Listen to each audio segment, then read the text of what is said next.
pumapasok po kami kay Ate Ilya. Nakapadlock po. Paano po buksan to? Nakapadlock po. Nakapadlock po. Ito po yung pintahan.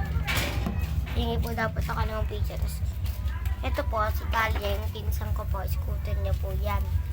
Ito po, mag-iipon po ulit kami ng mga tubig. Ayan po, mag-iipon po kami.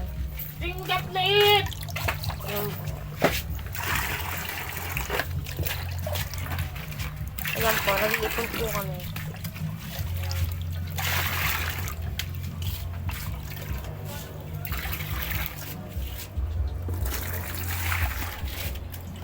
Wait lang po.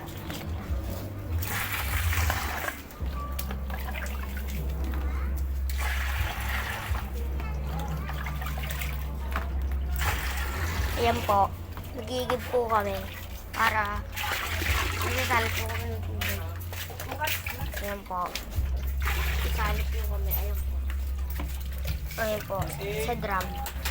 Okay na po yan. Baka matipid sa tubig eh. Ayan po.